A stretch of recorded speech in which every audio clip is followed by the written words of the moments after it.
Good morning प्यारे बच्चों। देखिए, रेस्ट एंड मोशन एक चैप्टर का एक हिस्सा, प्रोजेक्टाइल मोशन का एक वीडियो पहले आ चुका था। एस.सी. वर्मा की बिल्कुल सीक्वेंस से आती वीडियो है, आपको पता है। पहले हमने एक वीडियो वेक्टर के पॉइंट ऑफ व्यू से कंप्लीट करी, दूसरी वीडियो प्रोजेक्टाइल मोशन के लिए आई, तीसरी वीडियो हमारी आप सब के लिए आ रही है, रेस्ट एंड मोशन का पार्ट जो मोशन का है। तो देखो, अब ऐसी किताब के हर सवाल को समझना हर बच्चे के बस की बात नहीं है, लेकिन हमने एक चीज़ देखी अपनी उन 3-4 क्लासेस में, जो आपको बेसिक से पहले कुमार मित्तल की प्रैक्टिस कराई, कुमार मित्तल से थोड़ा बाहर निकल करके आपको वहाँ से ऑब्जेक्टिव सेक्शन की प्रैक्टिस कराई। तो अब इस वाली बुक में क्या है कि मोस्टली सवाल बच्चों ने लगा लिए, लेकिन प्रॉब्लम ये आई कि जैसे प्रभात ने कहा कि हमें ये वाला दोनों बता दिए, तब तक किसी दूसरे का वो दोनों आ चुका है। हनी ने कहा हमको ये 4 क्वेश्चन बता दिए, तो किसी और का वो 4 क्वेश्चन आ चुका है, लेकिन वो क्वेश्चन किसी और ने भेज दिया है। तो ऐसे करके हुआ क्या है कि कई सारे सवालों का मिक्सअप तैयार हो गया है। लगभग मैं एक चीज़ देख पा रहा हूँ कि लगभग मोस्ट ऑफ क्वेश्चंस हमें बताने ही हैं। मतलब अगर किसी का वो आ गया है तो किसी का वो नहीं आया, किसी का वो नहीं आया तो किसी का वो नहीं आया, ऐसे करके ओवरऑल चाहे आप सबने ऐसी प्लानिंग करी हो, आई डोंट नो, लेकिन हुआ है ऐसा कुछ। तो मोस्टली सब लोगों ने मिल मिला करके पूरे चैप्टर को पूछवा लिया है। तो कहीं ना कहीं ठीक है, अच्छी बात है, कोई बुरी बात नहीं है इसमें।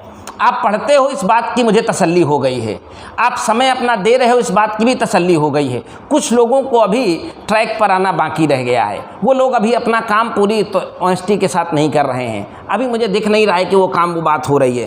तो कुछ सवाल हनी ने, कुछ आकाश ने, कुछ प्रभात ने, कुछ मोहम्मद अल्तमस। देखो अल्तमस तो ये वो बड़े टोपा हैं, ये मियाँ जो है का मामला पता है, ससुर जो है वहाँ का मामला भेज दिए हैं वेक्टर वाला। अब जबकि मैं खूब कलेजा फाड़ फाड़ के सारा वेक्टर बता चुका हूँ, लेकिन आज फिर मजबूर कर दिए हैं 2 सवाल बताने के लिए। चलो बताऊँगा, मरता क्या ना करता, कर लो बेटा। सचान सर के राज में अपनी ज़िंदगी में ऐस, बाद में लात खाओगे तो पता चलेगा हर जगह।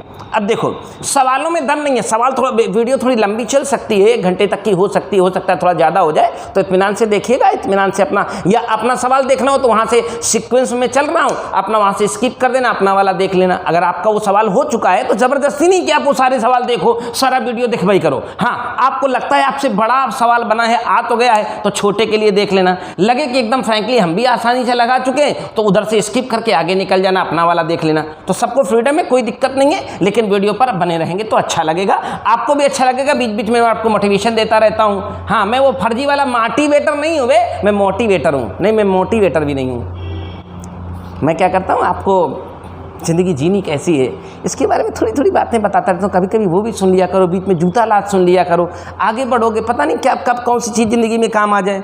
चल भैया प्रभात बेटा देख, मैंने कहा ये किताब कभी तोप नहीं है। बस होता क्या है कि शुरुआत में परेशानी केवल हिंदी अंग्रेजी को लेकर है, और तुम तो ट्रेंड हो चुके हो बेटा, तुम्हारी हिंदी अंग्रेजी कैसी, और तुम तो कंपटीशन देकर के इतना ख़राब परफॉर्मर हो कि जिसकी कोई सीमा नहीं। भाई तुम थोड़ा सा ध्यान दे दो, तुम काहे 50 सवाल करने बैठे हो IIT मेंस की परीक्षा में। 20 छोट सही करके आओ, सिलेक्ट करवा दूंगा तुमको मैं। A police inspector in a jeep is chasing a pickpocket. Pickpocket समझते हैं? पॉकेट मार। पॉकेट मार जानते हो? नहीं जानते हो? कह रहा पुलिस इंस्पेक्टर, इंस्पेक्टर साहब को देखा होगा हमेशा जीप चलाते हैं, और पॉकेट मार जब पॉकेट मार के भागता है तो उसके पास मोटरसाइकिल होती है। पॉकेट मार कभी देखे होंगे अकेला नहीं होता, 2 होते हैं हमेशा।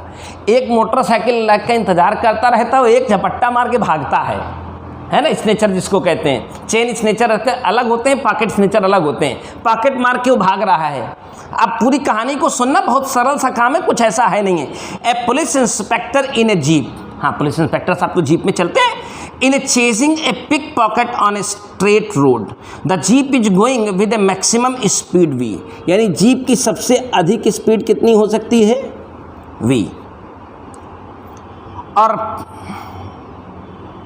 The pickpocket ride on the motorcycle of waiting friend. देखो हम बताए थे ना, पहले प्रेडिक्शन था हमारा, क्योंकि इस किताब को मैंने बहुत बार लगाया, तो सवाल तो वही तब से 28 साल से हो गया, वही सवाल रखे हैं। तो 28 साल में ना ज़्यादा बार तो 20 साल के टीचिंग कैरियर में 150 बार तो लगा ही चुका हूँ ना इसको भी मैं भी। तो a police inspector in a jeep is chasing a pickpocket on the straight road, the jeep is going at its maximum speed V. The pickpocket ride on the motorcycle. एक उसका जो साथी है वो इंतज़ार कर रहा है अपने का कि चोर वो भाग के आए, बस हम निकलें। Pickpocket rides on the motorcycle of a waiting friend, क्योंकि वो जो चुरा के लाएगा तो भागे ना बैठ के पीछे, वो स्टार्ट करके चालू रहेगा, पहले स्टार्ट करें तब तक जूता चल गए। Motorcycle pick friend on a motorcycle waiting friend when the jeep is at a distance D, jeep इससे डी दूरी पर मौजूद है, jeep at a distance D away. The motorcycle start with constant, देखिए मोटरसाइकिल स्टार्ट होनी है तो rest से ही चलेगी, लेकिन मोटरसाइकिल एक्सेलरेट की जाएगी हाईवी स्पीड से। तो कह रहा है so that the pickpocket will catch, inspector साहब इसको कैच कर लेंगे अगर v की value greater than equal to √2AD। तो देखिए प्रभात, बहुत सरल सा मामला है। तुमको पता है इन दोनों के बीच में सापेक्ष प्रारंभिक चाल जो है, प्रारंभिक सापेक्ष चाल v, और ये 0 है तो v ही होगी। ये साहब जब इनको पकड़ लेंगे तो अपन इनकी फाइनल स्पीड बराबर हो जाएगी।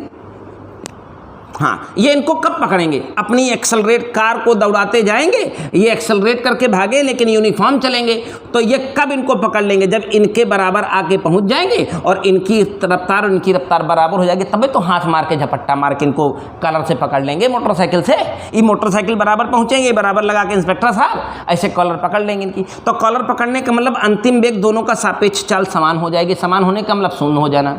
तब गति का तीसरा समीकरण सर्वोत्तम और उत्तम विकल्प है v² = u² + 2as। देखिए इस दोनों के लिए प्रारंभिक सापेक्ष चाल ये है, देख पा रहे हैं। अंतिम सापेक्ष चाल के बारे में बात करूंगा, वो 0 है। तो आप प्रारंभिक के साथ चलो तो अंतिम को 0 करो, अंतिम को 0 करो तो प्रारंभिक के साथ चलो, कुल मिला के एक वेलोसिटी। ये साहब जब इनको पकड़ने वाले होंगे तो अंतिम कह दो, चाहे उसको प्रारंभिक कह दो, वो 0 हो जाएगी। तो इस वेलोसिटी के बारे में बात की है, v = √2a, और यस कितना d के बराबर ट्रैवल करना था। तो जब ये वेलोसिटी इससे थोड़ी ज़्यादा या इसके लगभग बराबर पहुँचेगी तो इसके बराबर जाते जाते पकड़ लेंगे। This is your answer. कह सकते हो ना आसानी से, v² = u² + 2as। अंतिम वेग को अगर आप शून्य कहते हो, रिटार्डेशन तो नहीं होगा यहाँ। अगर आप u की वैल्यू निकालते हो तो बेशक ये नेगेटिव में देखेगी, लेकिन क्या आप इस वेलोसिटी को नेगेटिव रिप्रेजेंट करेंगे? नो, कदापि नहीं। तो इस वेलोसिटी के बारे में पूछा गया था, कह रहा था v > 2AD होगी। बताओ, तो इक्वल टू आ गया है तो थोड़ी ये ज़्यादा रहेगी तब तो इसको पकड़ पाएगा। कैसे पकड़ लेगा यार?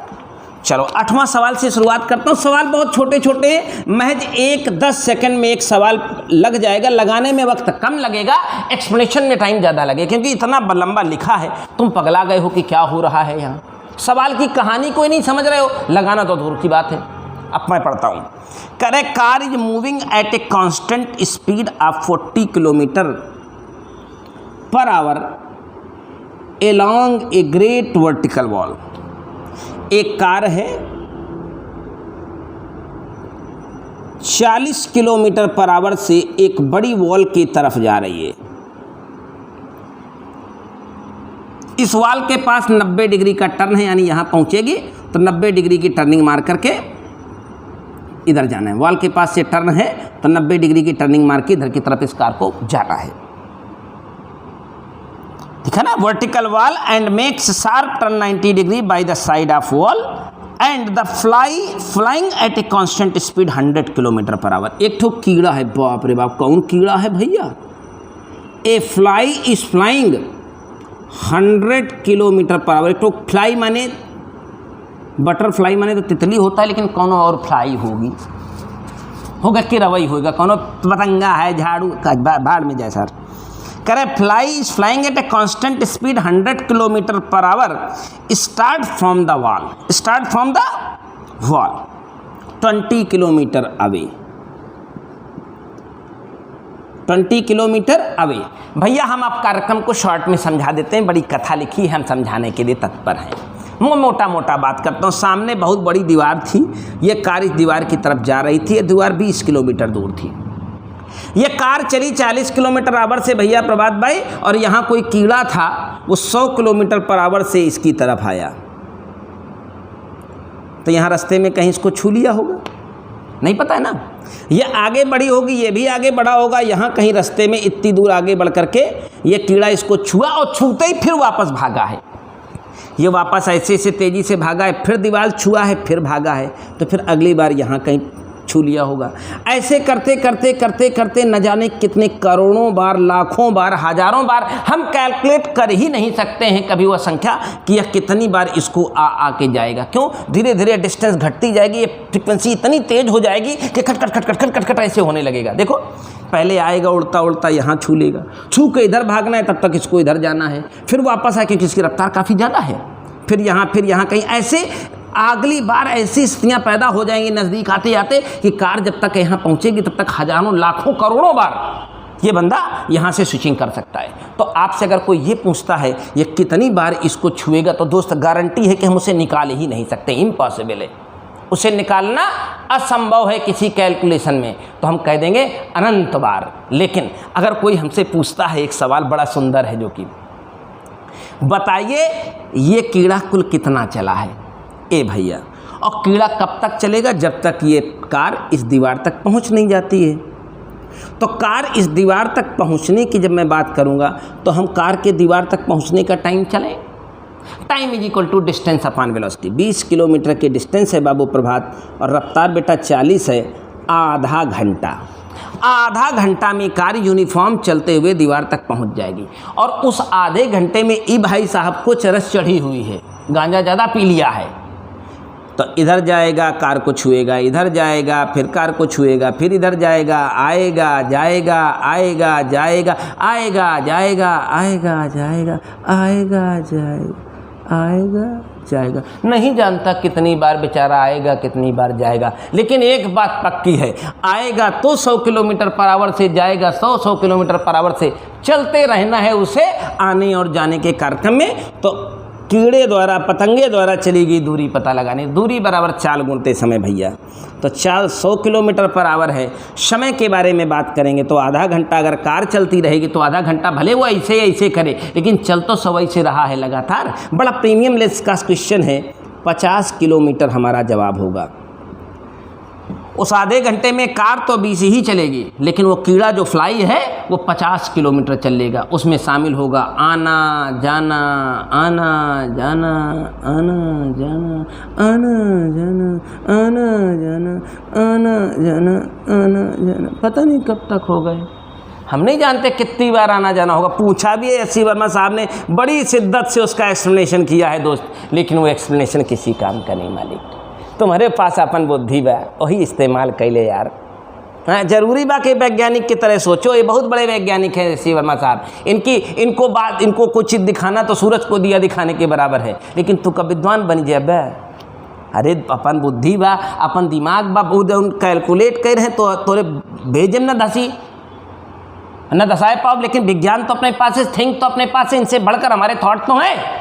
आना है जाना है, आना है जाना है, धीरे धीरे आगे बढ़ेगा, इनकी डिस्टेंस आने जाने की घटती रहेगी, लेकिन जैसे जैसे नज़दीक आएगा बहुत तेजी से खड़ा। सवाल नंबर एग्जाम्पल 7, एग्जाम्पल 8। और मियाँ अल्तमस आप अपने सवाल का इंतज़ार करिए, क्योंकि हमने कहा पहले आओ पहले पाओ। आपके सबके आखिरी 2 सवाल थे, तो आपका सवाल आखिरी में ही बताऊंगा ज़रूर, इंतज़ार करिएगा, पूरे वीडियो में बने रहिएगा। 2 एग्जाम्पल्स के सवाल वेक्टर के हैं, आखिरी में बताऊंगा एग्जाम्पल 17 और 19। चलिए भैया हनी से शुरू होंगे। नहीं, एक सवाल पहले एग्जाम्पल 9 है, वो एक्सरसाइज का 9 है, वेक्टर का वो ग्राफ का क्वेश्चन है भैया प्रभात। अभी तो ग्राफ हमें आपको देना बाकी, अभी तो आप कुमार मित्तल कर रहे हो, एस.सी. वर्मा कर रहे हो, अभी सचान सर को तो आपने किया ही नहीं है। सचान सर को जब कर लीजिएगा तब बात करिएगा, वो तो बात की बात है। चलिए आगे बढ़ते हैं दोस्त, बहुत प्रीमियम फील आएगा। मैंने क्या कहा, किसी भी चीज़ का सही मूल्य चुकाना शुरू कर दीजिए, आप हमेशा आगे जाएंगे। जब तक आप राइट एजुकेशन का राइट मूल्य नहीं चुकाते हैं, तब तक आपकी सोच अपने आप नीचे चली जाती है कि हमने क्या चुकाया ही है जो कोई दिक्कत है। 1000, 2000, 5000 दे करके IIT की कोचिंग करना चाहोगे तो आपको मिलेगा भी तो वही ना। पूछो पढ़ने वालों से, पूछो जो पढ़ रहा है, 1 लाख 1.5 लाख चुका रहा है, तब जा कर के वो आगे पहुंच रहा है, क्योंकि उसकी सोच बड़ी हो गई ना। चल भैया हम डेटा लिख रहे हैं, 2.5 सेकेंड प्रभात आपका सवाल है बेटा। एंड में पहुंच गए तो 7.5 सेकेंड, बीच में फिर कहीं 5 सेकेंड का भी मसला है। यहाँ चले गए तो 10 सेकेंड, बीच में यहाँ कहीं, यहाँ पीछे जाके 15 सेकेंड है, तो बीचों बीच यहाँ कहीं 12.5 सेकेंड का भी मामला है। ये टाइम है और ये रहा हमारा विस्थापन x। कितना चढ़ा है यहाँ पर 50। काफ़ी सरल सवाल था आपका 50, और ये टॉप एंड पर जब गया है तो इसकी वैल्यू है 100। चलिए प्रभात, एक पार्ट शायद आपको नहीं आया है, एक पार्ट आपका निकल गया है। फिलहाल मैं दोनों डिस्कस कर देता हूँ। 0 से 10 सेकंड में एवरेज वेलोसिटी, तो हम देखेंगे 0 से 10 सेकंड में विस्थापन कितना हुआ है 100। देखें 0 से 10 सेकंड में हमारा विस्थापन चढ़ा है 100 और 0 से 10 सेकंड का टोटल टाइम है 10। तो average velocity is equal to total displacement upon total time. Displacement picture में दिख रहा है 100, टाइम दिख रहा है 10। हमारा जवाब है 10 मीटर पर second. First answer is collected. इसके बाद इसका सेकंड पार्ट नहीं लगा पाए कुछ लोग। प्रभात का सवाल है, इसका सेकंड पार्ट बी वाले पार्ट पर बात करेंगे। कह रहा है instantaneous velocity S T is equal to 2 second, 5 second, 8 second, 12 second. सुनो भैया, आपको पता है स्ट्रेट लाइन जब ऐसे पोजीशन टाइम में जाती है, तो मैंने ग्राफ में एक्सप्लेनेशन दी थी कि ये यूनिफॉर्म वेलोसिटी रिप्रेजेंट करती है। और आपसे मैं कहूँ कि यहाँ पर यूनिफॉर्म वेलोसिटी कितनी है, तो velocity is equal to simply displacement upon time. 50 को 25 से भाग देंगे 20, 2.5 है ना, तो यहाँ पर वेलोसिटी होगी 20 मीटर पर सेकेंड। 0 से 2.5 सेकेंड लगातार ये वेलोसिटी मेंटेन रहेगी 20 मीटर पर सेकेंड। यहाँ पर चढ़ने के बाद विस्थापन ना बढ़ रहा है ना घट रहा है, तो यहाँ हो गया है वेग 0।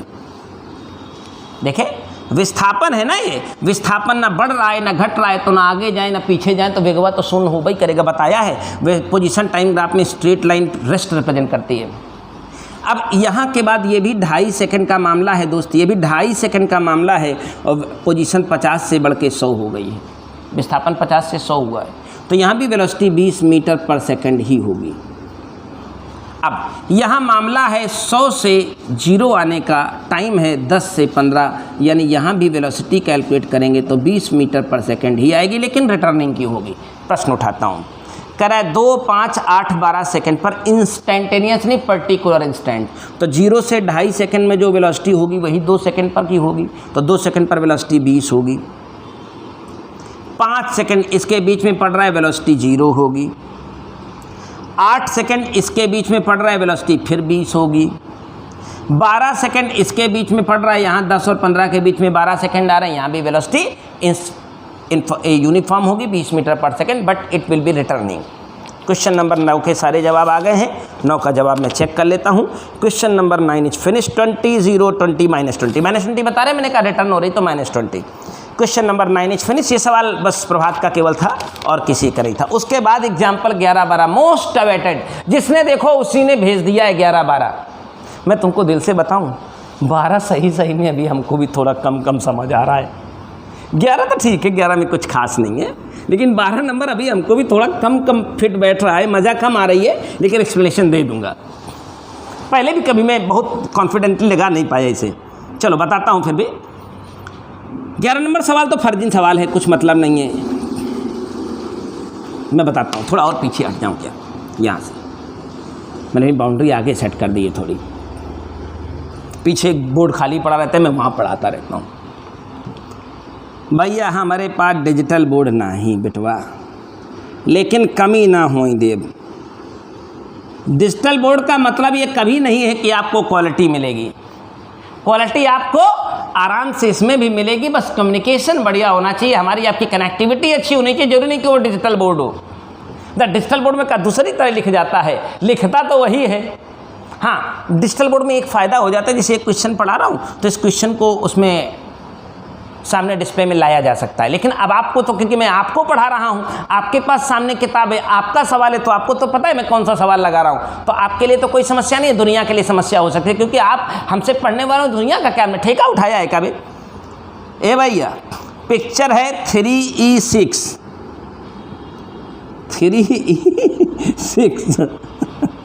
सो that XT graph so that XT graph कही रहा है फाइंड द टाइम टी। ए भैया ये टाइम में आए, यहाँ पोजीशन 20 दिख रही है,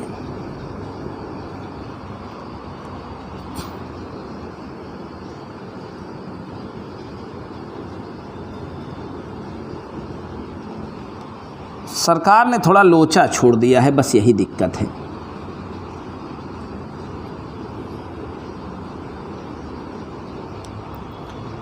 यसी वर्मा साहब ने थोड़ा झमेला पैदा कर दिया है, डेटा ना देकर, कैसे रफ रैंडम डेटा दे करके उन्होंने थोड़ी परेशानी पैदा कर दी सबके लिए, हमारे लिए भी, आपके लिए। मैं वेरीफाई करता हूँ, कोई ऐसी बात नहीं है। ये 20 सेकेंड है। अब आपसे पूछा है कि वह समय बताओ, find the time such that the average velocity of the particle during period 0 to t। वो समय बताओ जब एवरेज वेलोसिटी 0 हो गई है। तो एवरेज वेलोसिटी कब 0 होती है? जब विस्थापन शून्य होता है। तो आप देखेंगे पोजीशन टाइम ग्राफ में विस्थापन शून्य का मतलब वहीं से चलना वहीं आना। तो इसको जाके ऐसे सामने सामने से खींच के ले जाइए, मिलाइए, यहाँ मिला के पहुँचिए। तो 10 सेकंड तो इन्होंने यहाँ पर मेंशन कर रखा है, 20 सेकंड यहाँ मेंशन कर रखा है, लेकिन ये पोजीशन में डिस्प्लेसमेंट सेम हो जाना। देखिए 20 पहले था, 20 ही बने रहना। आपको पता है इस ग्राफ में यहाँ कहीं लिंक करेगा तो टाइम 10 से थोड़ा आगे बढ़ जाएगा। तो अंदाजे से आपको बताना है ये 12 सेकंड भी हो सकता है, 13 सेकंड भी हो सकता है, 12.5 सेकंड भी हो सकता है, लेकिन आपको एक आंसर दिया गया होगा 12 सेकंड संभवतः। चेक कर लेता हूँ, संभवतः यही होगा। क्वेश्चन नंबर कौन सा था? 11 था, हाँ 12 सेकंड। तो थोड़ी सी अनसर्टेनिटी ये है कि उन्हें ग्राफ में मेंशन नहीं किया गया। ये पुरानी कल्पना है, पुरानी कोरी कल्पना है, लेकिन ग्राफ से समझदार बच्चों के लिए है कि आप इसकी पार्टीशन करें, 10 बराबर हिस्से करें और यहाँ ऐसे लिंक करें तो 12, 12.5। आप आंसर अगर 13 देते तो मैं आपकी तरफ से आपके फेवर में खड़ा हो जाऊँगा। 13 is the correct answer. 12.5 also correct answer. 11.5 also. जब आपने बताया ही नहीं है कितना टाइम है तो हम कैसे बता सकते हैं? हमें आकाशवाणी होगी कि 12 है कि 13 है कि 13.5 है। हाँ, हम इतने बड़े क्या कहते हैं वो बुद्धिजीवी या बुद्धिज्ञानी तो नहीं है कि हम दशमलव में कैलकुलेशन बता दें आपका।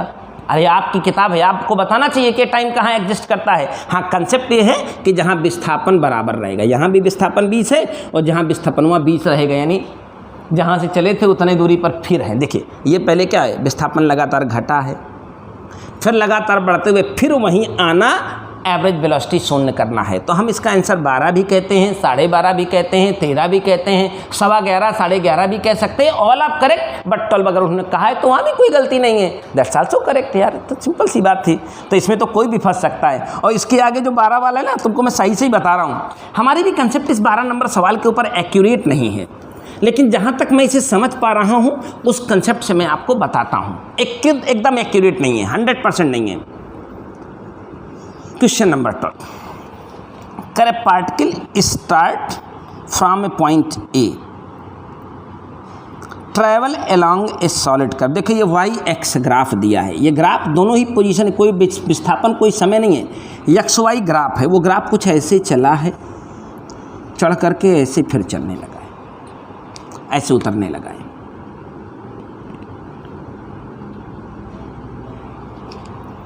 करे point A travel along a solid curve shown in figure 3.E7, find approximately, लगभग बताना है, the position B of the particle सच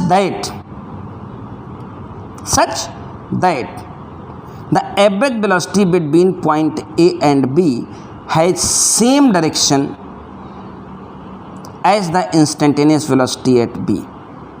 सुनो, पॉइंट ए यहाँ है, ये हमारा वाई एक्सिस है, ये हमारा एक्स एक्सिस है।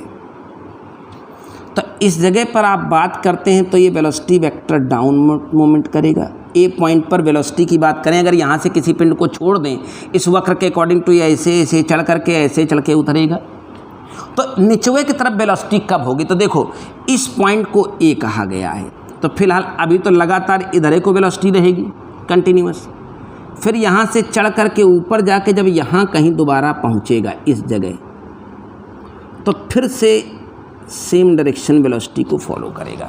देखें ये और ये पैरेलल हो जाए जैसे अब ये कर्व है, ना कि पोजीशन टाइम है, ना कि वेलोसिटी टाइम है, ना कि एक्सेलरेशन टाइम है, ये एक्स वाई ग्राफ है, हो सकता है पैराबोला, हाइपरबोला, साइपरबोला, ट्रिपराबोला, कुछ भी हो सकता है, I don't know about this. एक सॉलिड का कर्व है, इस कर्व के अकॉर्डिंग टू इस बिंदु से गेंद को छोड़ दिया और ये गेंद ऐसे ऐसे घूमती हुई यहाँ पर आके आएगी, तो कह रहा है सेम डायरेक्शन वेलोसिटी की कब होगी,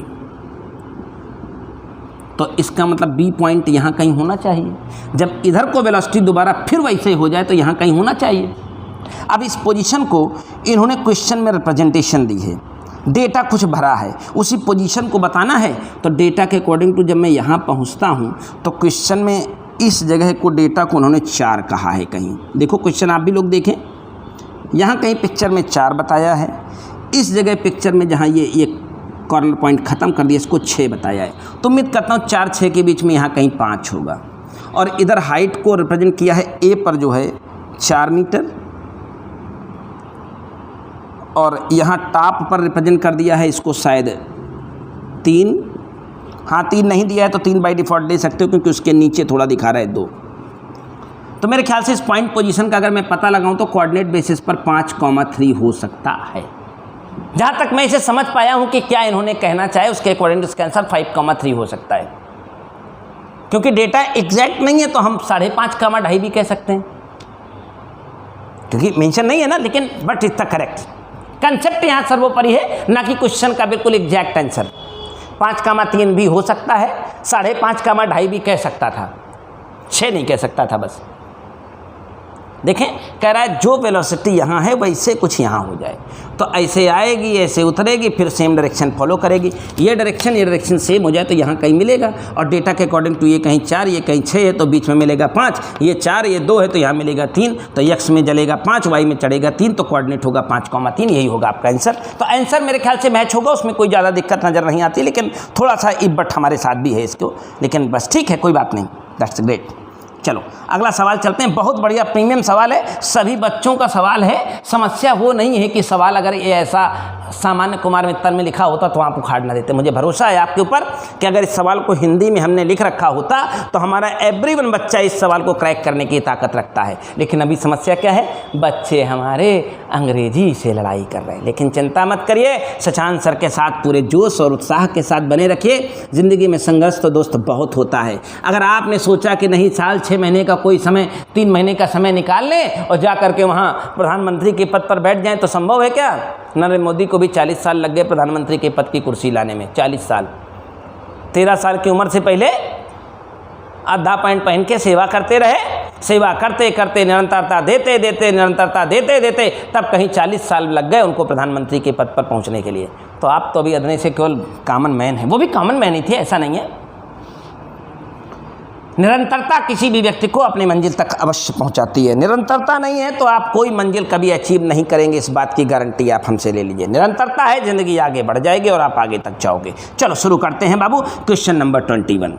तो परेशान मत होइएगा, भरोसा बनाए रखिएगा, फैसला आपके हाथ में है। और फिर कहता हूँ उन सभी बच्चों से जो अगर ये वीडियो देख पा रहे हों, ऐसे दोस्त हों आपके जो अभी डिस्कनेक्ट होकर घूम रहे हों लेकिन पढ़ने वाला विद्यार्थी हो। देखिए, ना पढ़ने वाला मेरे साथ एक दिन नहीं चलेगा, लिख के ले लीजिए। हाँ, पढ़ने वाला हो, पढ़ना चाहने वाला हो तो लाइए उसे मेरे साथ, निरंतरता बनवाइए उसकी, बनाइए उसे मोटिवेट करिए, हम देंगे। हाँ, उन सभी बच्चों के लिए जो बच्चे वीडियो देख पा रहे हों तो ये सिर्फ SC वर्मा के कुछ चैप्टर्स के सॉल्यूशन में दे रहा हूँ यूट्यूब पर। बाकी ये प्रॉपर क्लास, कंसेप्चुअल क्लास, जो बेसिक कंसेप्ट होता है, बेसिक कंसेप्ट की क्लास हमारे एप्लीकेशन पर चलती हैं सचान क्लासेस के। सचान क्लासेस के एप्लीकेशन का लिंक हम आपको इसके डिस्क्रिप्शन में डाल देंगे। अगर आपको चाहिए तो डिस्क्रिप्शन बॉक्स को खोल करके आप इसका लिंक खोल करके हमारा ऐप डाउनलोड कर लीजिए, हमारे साथ जुड़ जाइए, आपको एक अच्छी क्लासरूम प्रोग्राम के साथ मिलेंगे। चलिए अगला सवाल 21 नंबर। A police jeep is chasing a culprit going on a motorbike. Culprit जानते हैं, कल्प्रिट वही चोर बे, कल्प्रिट चोर। Police jeep chasing a culprit going on a motorbike. The motorbike cross the turning at a speed of 72 km/h. The jeep follow it at a speed of 92 km/h, crossing the turning 10 seconds later than the bike. Assuming that they travel at a constant speed, how far from the turning will jeep catch the bike? तो कहानी ये है कि सवाल बहुत सरल था, लेकिन आपके साथ ट्रेजेडी क्या हो गई, आप इस सवाल को पढ़ करके समझ ही नहीं पाए। इसी सवाल को ऑब्जेक्टिव में न जाने कहाँ कहाँ रखा गया है। तो सवाल कभी कठिन नहीं है, मैं सवाल की लैंग्वेज समझाता हूँ, प्रश्न को समझाता हूँ। अगर मैं प्रश्न को समझा के भी छोड़ दूंगा तो मुझे लगता है कि अगर मैं लगाने के साथ फॉर्मेलिटी करूँगा, बाकी हमारा हर बच्चा इस क्वेश्चन को लगाने की काबिलियत रखता है। अगर इसी क्वेश्चन को भी हम हिंदी में ट्रांसलेट करके लिख दूँ तो हमारा हर बच्चा जो इस क्लास में मौजूद है इस क्वेश्चन को लगाने की काबिलियत रखता है। चलो सुनो, ऐसा है, यहाँ पर एक 90 डिग्री का टर्निंग मोड़ है। अचानक वो गाना सुने हो गदर का, रास्ते में और सड़क पर एक मोड़ आया, अब मैं पीछे दिल छोड़ आया। दिल नहीं छोड़ना है, मोड़ छोड़ना है भैया। पुलिस वाला तो हमेशा चोर का पीछे ही करता है, चोर निकल जाता है तब पुलिस आती। एक बाइक वाला 72 की स्पीड से चल रहा है, लेकिन पुलिस की जीप आज थोड़ा तेज चल रही है दोस्त, 90 किलोमीटर पर आवर से। इस मोड़ पर यह चोर आया और तार से मोड़ करके अपनी मोटरसाइकिल भाग खड़ा हुआ है यहां से। ये पुलिस की कार इस मोड़ पर इस चोर के पहुंचने के 10 सेकंड बाद पहुंचती है। इस मोड़ पर जब ये मुड़ गया है तो उसके 10 सेकंड बाद इसको यहां पहुंचना है। तो 10 सेकंड में चोरवा यहां आ जाएगा यार, पक्का है।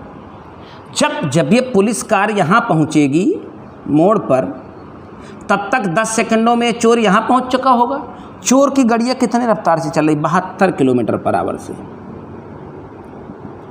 तो आपको तो फिजिक्स का फंडा पता होगा, किलोमीटर पर आवर देखें मीटर पर सेकंड में कन्वर्जन करें, 20 मीटर पर सेकंड। तो ये चोर भाई साहब उन 10 सेकंडों में इस बात की गारंटी हमसे ले लीजिए कि 20 × 10 यानी 200 मीटर इस पुलिस की कार इस कोने पर पहुंचने से, मोड़ पर पहुंचने से पहले 200 मीटर आगे जा चुका है। अब यहां से शुरू होता है खेल, यहां से शुरू होता है खेल। चोर आगे आगे, पुलिस पीछे पीछे। 10 सेकंड तो पहले से आगे है 200 मीटर। अब यहां से असली खेल शुरू होने वाला है मोड़ के बाद। चोर आगे आगे, पुलिस पीछे पीछे। चोर 72 से, पुलिस 90 से, पुलिस 90 से। अब हमें चोर पकड़ना है। तो मेरे ख्याल से चोर जितने समय बाद पकड़ाएगा, जितने समय बाद भी पकड़ाएगा, मैं थोड़ा नीचे चला गया हूं, कोई दिक्कत नहीं होनी चाहिए इससे। पुलिस को वो पूरी डिस्टेंस चलनी पड़ेगी उतनी देर में, चोर को उतनी देर में उतनी चलनी पड़ेगी। मान लो टी समय सेकंड बाद हमारा चोर क्यों हुआ भाई, मान लो टी सेकंड बाद जो ये चोर है उसको पुलिस की गाड़ी ने धर दबोचा है, तो टी सेकंड तक ये चोर लगातार चलेगा। मीटर पर सेकंड में 20 का रफ्तार है। तो इस पुलिस की गाड़ी को कुल कितना चलना पड़ेगा, 200 प्लस टी सेकंड में चोर द्वारा चली गई दूरी इज इक्वल टू उन्हीं टी सेकंडों में अगर ये बस ये कार इसका पीछा कर रही है तो समय तो बराबर होगा। 200 ये पहले से चल चुका है, तो कार की रफ्तार थी 90 किलोमीटर पर आवर, यानी 5/18 × t। देखिए अब क्योंकि टाइम यहाँ से स्टार्ट हो गया, जीरो टाइम यहाँ से स्टार्ट हो गया, तो 200 मीटर तो पहले से वो आगे था। अगर ये चोर, एक पुलिस की कार इस चोर को पकड़ेगी तो ये 30 सेकंडों में जितना ये आगे चल चुका होगा ये, और प्लस ये दोनों मिला के चलनी पड़ेगी, तो 200 और प्लस 20। वो इंतजार तो नहीं करेगा ना खड़े होकर मोटरसाइकिल, यार उनको पकड़ो, नहीं पकड़ेगा ना, वो भी भागेगा। तो भागेगा 20 × t। और पुलिस सेवा वाला जो पीछे से पीछे आया है वो लगातार यहाँ से उसका टाइम कैलकुलेट होना शुरू हुआ है, उतने ही टी टाइम में इतना पूरा चलना है और पकड़ लेंगे। ऐसे केसेस हमने आपके साथ स्टडी किए हैं। 18 × 5 = 90, ये 5 × 5 = 25t और -20t यानी बोले तो 5t। 5t = 200, तो t = 40। 40 सेकंड बाद ये पुलिस की कार इसको यहाँ आके धर दबोचेगी।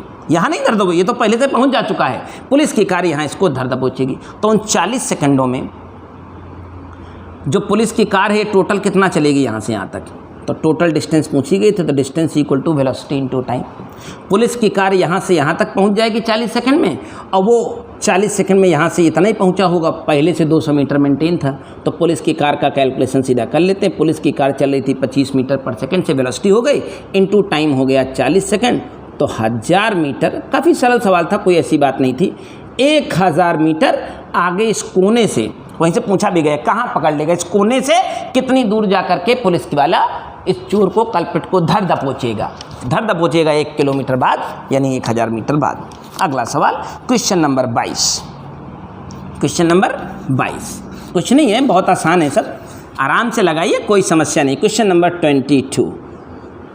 अब सरल सवाल है, 3-4 सवाल तो कोई बकलोला ही भेज दिया है, कुछ पता नहीं है। बीच में ये सवाल 22, 23, 24, 25 तो ऐसे बकलोला ही हैं।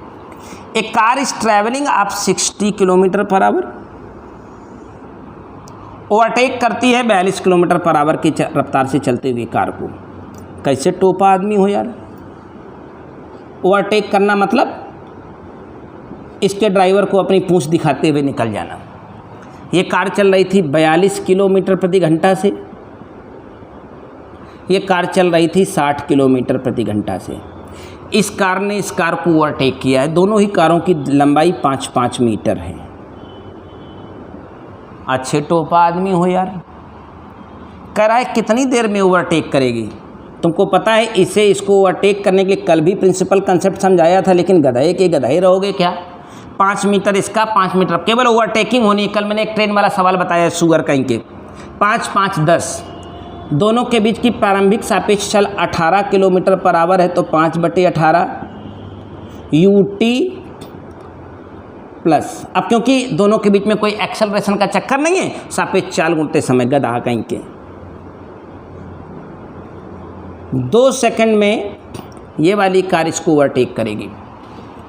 कह रहा है ओवरटेक करने में टोटल कितनी डिस्टेंस ट्रैवल होगी। तो ओवरटेक करने में यहू तो आगे को चलती रहेगी, यहू आगे चलती रहेगी, तो ओवरटेक इसे करना है तो टोटल डिस्टेंस पता लगाना है। तो ओवरटेक 2 सेकंड में हो जाना, तो 2 सेकंड में कार कितना चलेगी, 5/18 वेलोसिटी हो गई इनटू टाइम। तो इतना तो अपनी चाल की 2 सेकंड में आगे को बढ़ती रही, लेकिन इसको पार करना है तो 5 मीटर और चलेगी। इसको हल कर लो, देखते हैं कितना आता है। 6 तिरका 6 दहम 10 25 50 दूनी 100 33.3 प्लस 5 38.3। अरे मालिक 2 सेकंड जब इसको ओवरटेक कर रही होगी तो लगातार चलना रही होगी ये कि रुक जाएगी, लगातार चल रही होगी। वो चलते चलते वेलोसिटी इनटू टाइम, और ओवरटेक करने के लिए 5 मीटर अपनी लंबाई और ओवरटेक हो गए ना, चाहे इसकी 5 कह लो चाहे इसकी 5 कह लो, तो ओवरटेकिंग तो वही हो जाएगी ना। 2 सेकंड वो चलती रही, ओवरटेकिंग हो गई तो 5 और, तो 33 5 38.3। चेक कर ले 1 मिनट, बताना आंसर सही है क्या। 1 2 2 कौन 22 है, जी हाँ 38। हमारा आंसर है 38.3, उनका आंसर है 38, तो दिस इज द करेक्ट। अब देखो कुछ गधे लोगों ने 23 24 25 भेजा है। अब इनको मैं क्या कहूँ, सामने होते तो अभी 2-4 हाथ खाते, कुछ होता नहीं तुम्हारे साथ, सुअर कहीं के। 23 a ball is projected upwards with speed of 50 metre per second. सुअर एक बॉल को, 23 नंबर क्वेश्चन है, एक बॉल को ऊपर की तरफ फेंका गया है, रफ्तार दी गई है 50 मीटर पर सेकेंड। लात मारने का मन कर रहा है तुमको कि हम लतिया दें खुद दिल लगा के। सुअर मैक्सिमम हाइट पूछिए गधा, तो कब तक जाएगी ऊपर तक, जब तक फाइनल वेलोसिटी 0 नहीं हो जाएगी। लगा लो v² = u² - 2gh। पहले सवाल का जवाब चाहिए, v को 0 करना, u 50 करना, g को 10 रख लेना, यह आएगा। दूसरा time to reach the maximum height, 5 second गधा हो, हमने कहा था 50 से भेजना 5 सेकंड आएगा, 35 से भेजो। अब अगर वो 5 दशमलव कुछ आ रहा है तो जी का मान फिर 10 नहीं है, 9.8 होगा, तो जी को 10 रख के 5 सेकंड, 9.8 रख के कुछ 5 से ज़्यादा। द स्पीड, इसका तीसरा part they, speed at the half of the maximum height. सुअर हो, पूरी हाइट इसकी कितनी थी हमें पता लगाना है पहले, तो यहाँ से पता लगा लें। u हमारे पास 50 था तो 2500 हो जाएगा। g को 10 रखने का मन कर रहा है, h पता लगा लें। 125 मीटर होगी इसकी टोटल हाइट। तो कह रहे आधी ऊंचाई पर वेलोसिटी, तो आधी ऊंचाई इसकी आधी होगी, तो यहाँ पर वेलोसिटी पता लगानी, तो लगा लो v square is equal to u square minus 2gh। आधी ऊंचाई पर वेग हमें पता करना है, नीचे से भेजा था 50 से, तो 50 का स्क्वायर 2500, जी को रखना है 10, आधी ऊंचाई यानी 125। हल कर लो इसे, 125 इंटू 10 12.5। अरे ये कैसे हो गया यार, ये कैसे संभव है? अरे थोड़ी सर आधी, ये तो पूरी ऊंचाई है ना, तो आधी ऊंचाई तक जाना है, तो इसको काट दो इससे। ये 1250 बचा, 12.5 2500 में घट जाएगा तो 1250 बचेगा, तो अंडर रूट के अंदर 1250 की वैल्यू निकाल लो। जो अंडर रूट में 1250 का मान होगा वही आधी ऊंचाई पर वेग होगा। गंदे आदमी घटिया क्वालिटी, हम सस्पेक्ट नहीं करते कि सवाल लेकर आप हमें दो। Question number 24, balloon is height 60 metre, find the dropping the ball. देखो कितने सुअर लोग हैं यहाँ, कितने सवाल मैंने इसी कंसेप्ट को लेकर बताए। A ball is dropping from a balloon going up, एक बैलून ऊपर की तरफ जा रहा है, इसके ऊपर जाने की रफ्तार 7 मीटर पर सेकेंड है। उससे एक पत्थर गिराया गया है जब वो 60 मीटर की हाइट पर है। एकदम कभी कभी तुम लोग मोरल तोड़ देते हो, इतने बड़े सुअर हो। इससे पत्थर गिराओगे तो पत्थर पहले ऊपर जाएगा फिर नीचे आएगा। मतलब मैं पढ़ाना, मतलब मैं इसे बक रहा हूँ केवल, तुम महासुअर हो। h बराबर -ut प्लस, मतलब लगातार मैंने इस कंसेप्ट को बताया है, लेकिन सुअरों की कमी नहीं है। जो भी ये सवाल पूछा होगा रियली बहुत महासुअर होगा। एक सुअर होता है, एक महासुअर होगा। यच पता है ऊपर जाने के लिए -ut plus half gt square. अब मुझे याद नहीं आ रहा है किसने भेजा, नहीं तो उसी को नाम लेकर के गरियाया होता। साले गधे सब, मतलब एकदम मूड खराब कर देने वाला काम करेंगे सुअर। 24 नंबर हो गए, भाग। चलो 25 देखते हैं।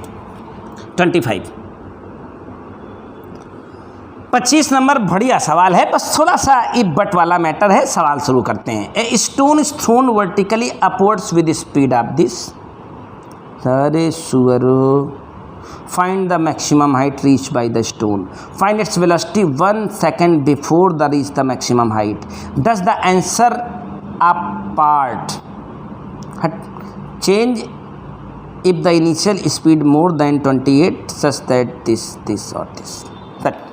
फर्जी सवाल, ये भी फर्जी है। लाओ लगाते हैं, ज़्यादा लिखा है तो भ्रमित हो जाते हैं। A stone is thrown vertically upwards with speed, एक पत्थर को ऊपर की तरफ, अरे गधा कुछ ना हुआ करे तो सवाल को पढ़ करके एक लाइन उसका डायग्राम बनाया करो, जैसे मैं करता हूँ। हैं तुम कहीं 6 घर के आए हो क्या? A stone is thrown vertically upwards with speed of 28 metre per second, find the maximum height reach by the stone. सुअर, इस स्टोन ने कितनी मैक्सिमम हाइट अटेन करी, तो मैक्सिमम हाइट पर फाइनल वेलोसिटी 0 हो जाएगी।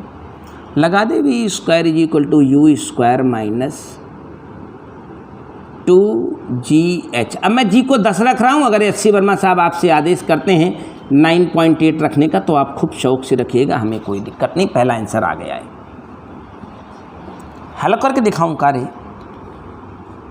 14 दूनी 28, 14 अट्ठे 112 होता है क्या? 14 दूनी 28 और 11, 28 से 29 10 39, 39.2 मीटर ऊंचाई तक पहुंचेगा। चेक कर लूँ क्या? 25, कुछ बहुत बड़े सुअर हैं रे। 40 आ गया है। जानते हो 40 क्यों आया? क्योंकि जी को उन्होंने 9.8 रखा होगा। ठीक, पहला पार्ट लग गया। दूसरा पार्ट क्या कह रहा है? बहुत बड़े सुअर हो, रियल में सुअर हो। Find the velocity 1 second before to reach the maximum height. हाँ, मैक्सिमम हाइट तक पहुंचने के 1 सेकेंड पहले। तो हमने कहा था 28 से फेंके हो, टॉप तक जाने में जी को मैं 10 रख रहा हूँ फिलहाल, तो 2.8 सेकेंड लगेंगे जी को 10 रखने से। मैं कल परसों नरसों लगातार ही ट्रेनिंग दिया हूँ, लेकिन बहुत बड़ी सुअर हो। 28 से फेंकोगे तो टॉप तक जाने में 2.8 सेकेंड लगेंगे। तो टॉप तक पहुँचने के 1 सेकेंड पहले तो कितना समय जा चुका होगा? 1.8 सेकेंड। अरे 2.8 सेकंड में यहाँ पहुँचना है तो 1 सेकंड पहले 1.8 सेकंड जाया हो चुका होगा। तो कह रहा है टॉप हाइट तक पहुँचने के 1 सेकंड पहले the find the velocity 1 second before reach the maximum height. तो 1 सेकंड बाद इसका क्या वेग होगा। गति का प्रथम समीकरण सफिशिएंट है, ऊपर जाना है तो -gt। ऊपर जाना शुरू किया था 28 से, g को हम कह रहे हैं 10, आपकी किताब में लिया गया है 9.8, टाइम हो गया 1.8। कैलकुलेट कर लो सुअरो 10 मीटर पर सेकंड। टॉप तक पहुंचने के 1 सेकंड पहले उसकी रफ्तार हो गई होगी 10 मीटर पर सेकंड। चली थी 28 से और टॉप तक पहुंचने के 1 सेकंड पहले उसकी रफ्तार रही होगी 10 मीटर पर सेकंड। आगे does the answer of part, मतलब ऊपर का बी वाले पार्ट का answer, change if the initial speed more than 28 such as 40 और 80। तो कह रहा है क्या ये वैल्यू इससे अलग हो सकती है अगर आपकी इनिशियल स्पीड 40 होती या 80 होती। हाथ कंगन को आरसी, क्या पढ़े लिखे को फारसी, क्या चेक क्यों नहीं करते हो। अगर मान लो ये स्पीड 40 होती तो टॉप तक जाने में 4 सेकंड लगा होता। 1 सेकंड पहले यानी 3 सेकंड जाया हो चुके होते तो 3 सेकंड के अंत में इसकी रफ्तार पता लगानी होती। तो v = u मेरा 40 था, g को 10 करते, टाइम 3 होता तो आंसर आता 10, यानी सेम आंसर होता। अगर आपकी रफ्तार 40 की बजाय 80 होती तो 8 सेकंड में टॉप पर गया होता। 1 सेकंड पहले बोले तो 7 सेकंड, यहाँ 7 होते, यहाँ 80 होता तो भी 10 ही आता। आपका जवाब होता yes, there is no change in part B, यानी पार्ट बी के आंसर में कोई परिवर्तन नहीं आता। चाहे आप 28 से फेंकते, चाहे 40 से फेंकते, चाहे 80 से फेंकते, चाहे 80,000 से फेंकते, टॉप हाइट के 1 सेकंड पहले तक हमेशा वेलोसिटी वही मेंटेन रहती जो सामने दिख रही है। यह था क्वेश्चन नंबर 25। किसी भाई ने क्वेश्चन नंबर 28 पूछा है। एक क्वेश्चन नंबर 30 है हनी का, 31 फिर किसी का है। बस 3 सवाल और आखिरी 3 सवालों के बाद क्लास ख़त्म, वीडियो ख़त्म। चलो 28 नंबर, ये सवाल क्या कहता है। कहता है इन एनसीसी परेड, ए भैया in NCC parade going at a uniform speed of 6 km/h through a plain place under a berry tree on which a bird is sitting at a height of 12.1 meter. At the particular instant bird drop the berry, which cadet will receive the berry on his uniform? Berry tree मतलब समझते हैं, हम कहते हैं बेर का पेड़। अरे भैया एस.सी. वर्मा साहब ने खूब एक्सपेरिमेंट किए। बेरी ट्री यानी एक बेर का पेड़ है या किसी फल वाले पौधे का पेड़ है, तो ऊपर चिड़िया बैठी रहती है, काट काट के बेर गिराती रहती है। या कई बार जैसे पीपल के पेड़ में क्या है, उसका जो फल होता है वो खाती रहती है और बीट कर देती है ऊपर से, पता ना नीचे से कोई निकला ऊपर गिर गया यूनिफॉर्म में। चाहे जी कुछ समझ लो, चाहे चिड़िया ने बीट कर दी और चाहे जो बेर और जो खाने में लगी थी वही काट के गिरा दिया। तो यूनिफॉर्म पर गिराने की बात की है तो मैं तो कहूँगा बीट कर दी, मतलब हग दिया। चिड़िया ने क्या किया, हग दिया ऊपर से, तो यूनिफॉर्म गंदी हो जाती है। एक बार हमारे गांव में जो एक दरोगा जी आए, एक कौआ बैठा था शीशम के पेड़ पर, वो बढ़िया यूनिफॉर्म प्रेस वेस करके नई आई ऐसे बढ़िया लाए थे, नीचे खड़े थे, हमारे बाबा से बात कर रहे थे। भाई साहब उस कौआ ने उनके ऊपर हक दिया, निकाले अपनी सिक्सर वाली राउंड फायर, पहले आज से 20-25 साल पहले की बात कर रहा हूँ। भाई साहब निशाना लगाए, कौआ को मार दिए मज़ा आ गया उनको। लेकिन जीव हत्या नहीं करनी चाहिए, बौद्ध धर्म यही कहता है। चलो तो हुआ कुछ ऐसे ही है कि पेड़े में एक ठोक चिड़ई बैठी रही।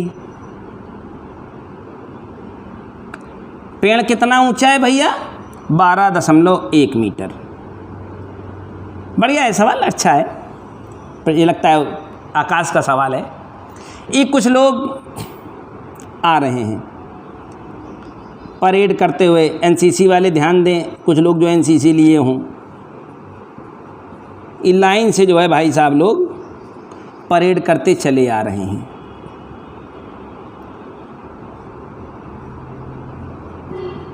नहीं समझ रहे हैं।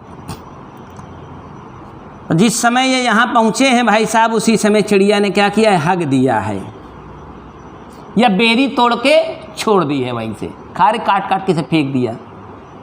तो कह रहा है किस वाले के ऊपर आके गिरेगा, तो इसके ऊपर तो नहीं है गिरेगी, पक्का है, इसके ऊपर तो कदापि नहीं गिरेगी।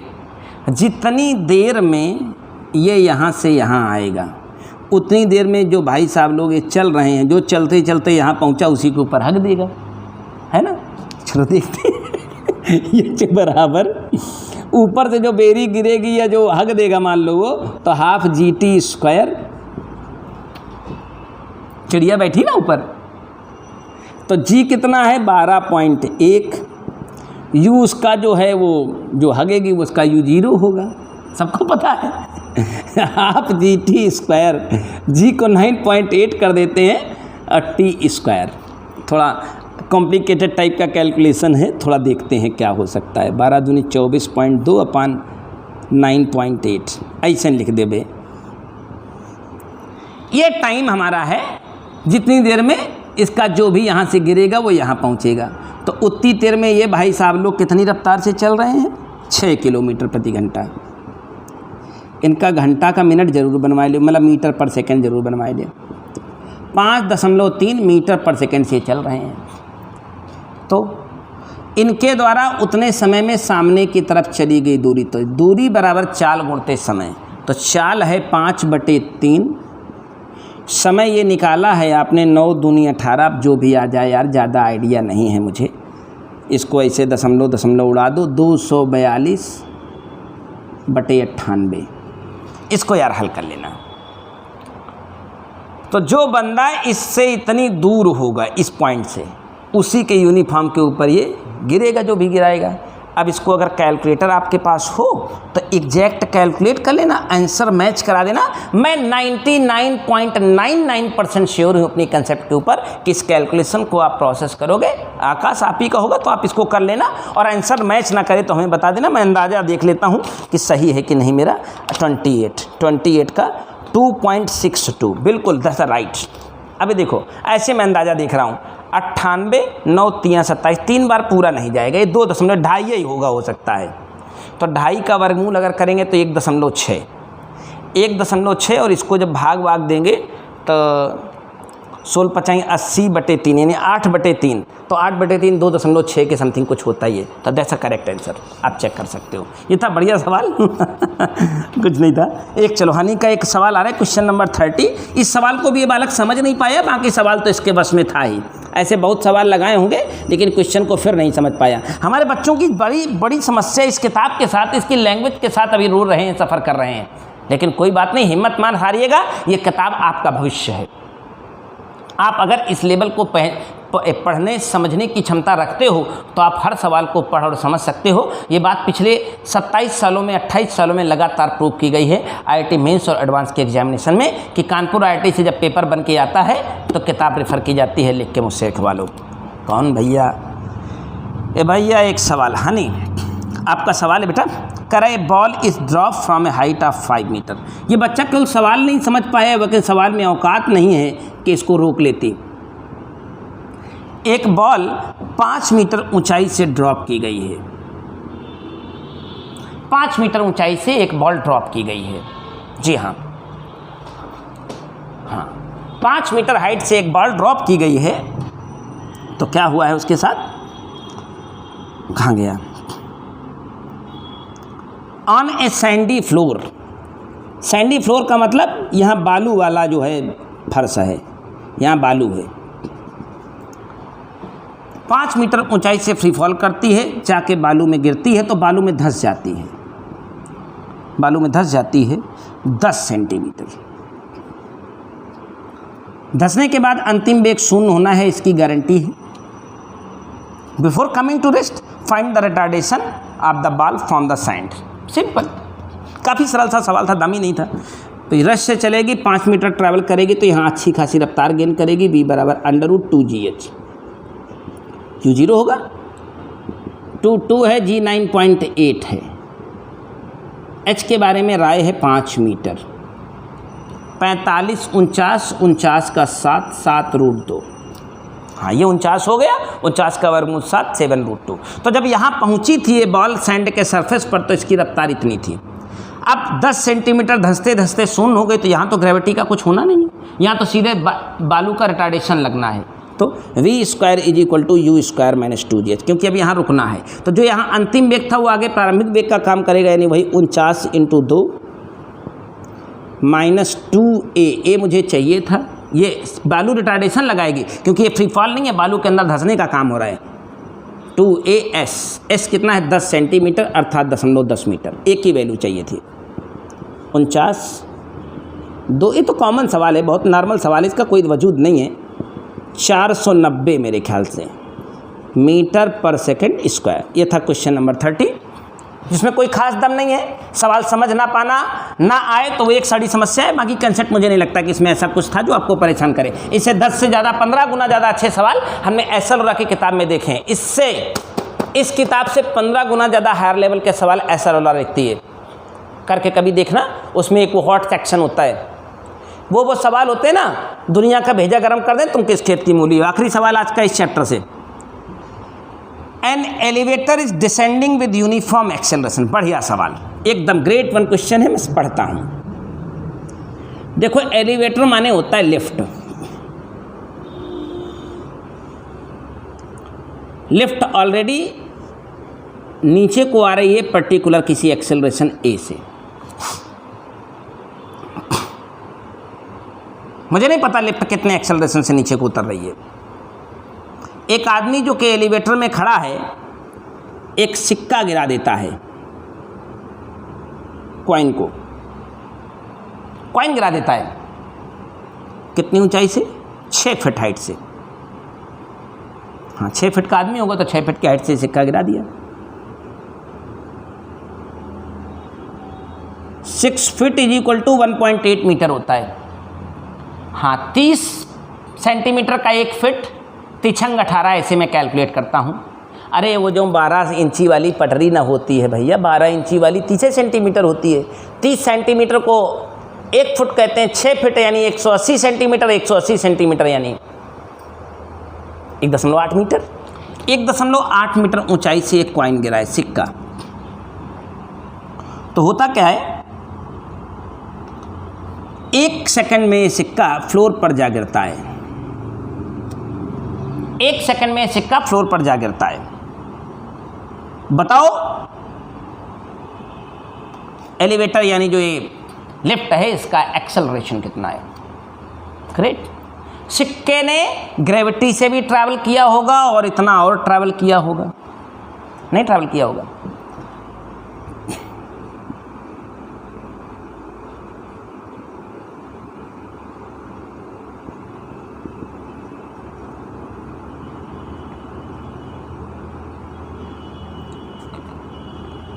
मैं कुछ लिखता हूं, आप पकड़ना, हमें बताना।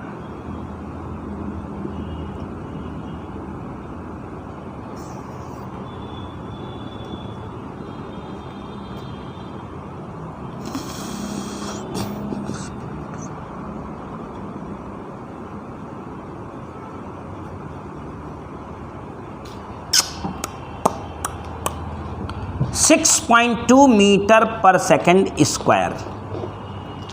31। अरे राम रे राम, फिट में दई देहन सरवा, कुल खेल ही बिगाड़ देहन।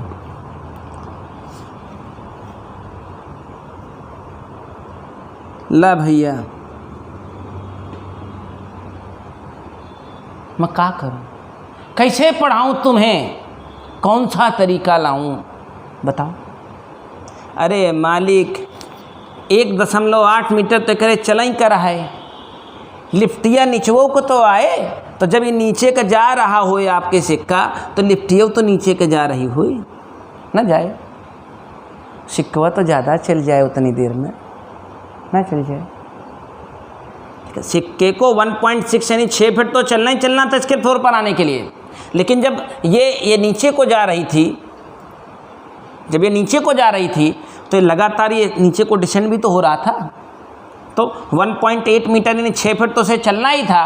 साथ में एलिवेटर ने अपने एक्सेलरेशन के अलावा जो डिस्टेंस और बढ़ाई वो इज इक्वल टू सिक्के द्वारा कुल ट्रैवल डिस्टेंस।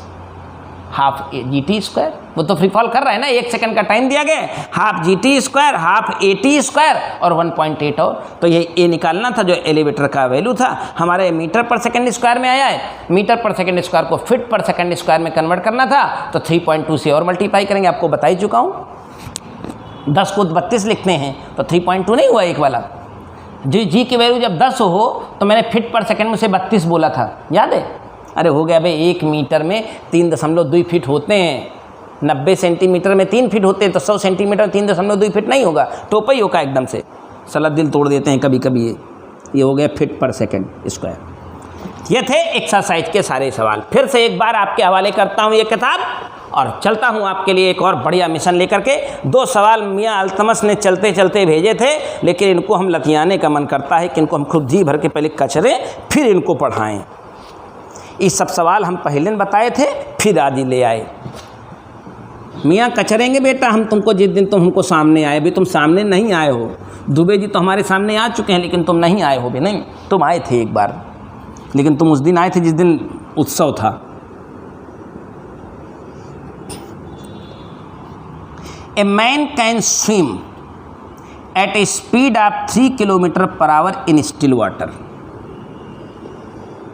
एक आदमी 3 किलोमीटर प्रति घंटा से शांत जल में तैर सकता है। 500 मीटर चौड़ी नदी को क्रॉस करना चाहता है। नदी 2 किलोमीटर/h से बह रही है। इतना बढ़िया तरीका मेरे पास है इन सवालों को लगाने का। अभी भी बुद्धि ना खुले तो डूब के मर जाओ चुल्लू भर पानी में, नाव में बैठ के। He keep himself always at angle of 120 degree with the river flow. River के फ्लो के साथ हमेशा खुद को 120 डिग्री के एंगल पर रखता है, ऐसा क्वेश्चन बताया। और ये आदमी 3 किलोमीटर/h से अपनी नाव को चला सकता है। हमेशा रिवर के फ्लो के साथ 120 का एंगल बनाता है, ऐसा क्वेश्चन में कह रहा है, मैं कुछ नहीं कह रहा हूँ। River flow while swimming, find the time he take to cross the river. हमें सबसे पहले पता करना है कि रिवर को क्रॉस करने में कितना टाइम लेगा। भैया ये 120 है तो ये 30 डिग्री का एंगल होगा, तो कुछ हो यार दिमाग लगा लो बेटा। हमने उस दिन भी कहा है, आज भी कहता हूँ, मेरी कंसेप्ट बहुत उम्दा है इन सवालों के ऊपर, लेकिन एक बार सुनते क्यों नहीं हो यार? इतने बड़े टोपा तो नहीं हो तुम। किताब देखोगे साला, तुम यस्सी वर्मा को समझने लायक होते तो मेरे पास क्यों आते? ये 3 किलोमीटर/h है, तो इसका घटक जिस डायरेक्शन में मुझे डिस्प्लेसमेंट पता है उस डायरेक्शन का मुझे वेलोसिटी वेक्टर चाहिए, बात खत्म। तो इस डायरेक्शन का वेलोसिटी वेक्टर अगर ये 30 है तो ये 3 cos 30 हो जाएगा। यस्सी वर्मा अपनी जगह हैं, सचान सर अपनी जगह हैं। हमने इनको पढ़ा और इन्हें लगाया है। यस्सी वर्मा साहब ने अपनी किताब को लिखा है, तो बहुत अंतर होगा दोस्त इसमें दोनों में। और आप भी अगर एक बार इस फिजिक्स जैसी किताब को पढ़ते और लगाते हो तो आप मुझसे भी बेटर कर सकते हो, मुझे भरोसा है। ये 3 है तो ये 3 cos थीटा, या इधर का एक घटक टूटेगा, उससे मुझे फिलहाल अभी कोई लेना देना नहीं है, लेकिन मुझे अपने जिस डायरेक्शन में डिस्प्लेसमेंट पता था उस डायरेक्शन का वेलोसिटी वेक्टर मिल गया है। मुझसे टाइम पूछा गया है, क्रॉसिंग तो यही होनी ना, तो time is equal to distance. हमें केवल एक चीज़ ध्यान देना है, क्रॉसिंग टाइम केवल एक तरीके से निकाला जा सकता है कि जिस डायरेक्शन में डिस्प्लेसमेंट हो उसी डायरेक्शन का वेलोसिटी वेक्टर पता होना चाहिए। तो इस डायरेक्शन में केवल एक वेलोसिटी है 3 cos 30, तो आपका time is equal to distance upon speed. यह किलोमीटर/h है, इसे बाद में हम मीटर पर सेकंड में बदलेंगे। 3√3/2 किलोमीटर/h को मीटर पर सेकंड करने के लिए 5/18। जब आंसर चेक करो, अगर आंसर घंटे में आ रहा है तो घंटा चेक कर लेना, हाँ घंटे में आ रहा है तो एक काम करते हैं, छोटा काम करते हैं, इसे किलोमीटर में कन्वर्ट कर देते हैं। हो गया आंसर, 5 दूनी 10, 1 हो गया बटे 3√3 आवर। पहला आंसर आ गया है। देखिए हमारे कंसेप्ट में कहीं लोचा नहीं है, जो कंसेप्ट है तो वो है। पहला पार्ट लग गया।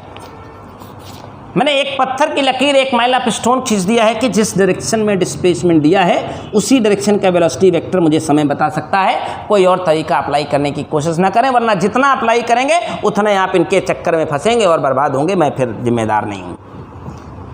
At what point on the opposite bank he will arrive. Opposite bank में कहाँ पर रीच करेगा, अपोजिट बैंक में कहाँ अराइव करेगा? तो सुनो, हमें तो पता है ना। अपोजिट बैंक में कहाँ अराइव करेगा, तो सुनो, इतनी देर तक ये पानी इतनी स्पीड से लगातार इसे धक्का देता रहेगा।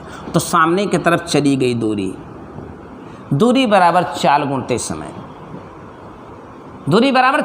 समय, तो जो पानी जा रहा था ऐसे, ये तो ऐसे जा रहा है ना अपनी मस्ती में, इसको इधर की तरफ ढकेलने वाला ये पानी है।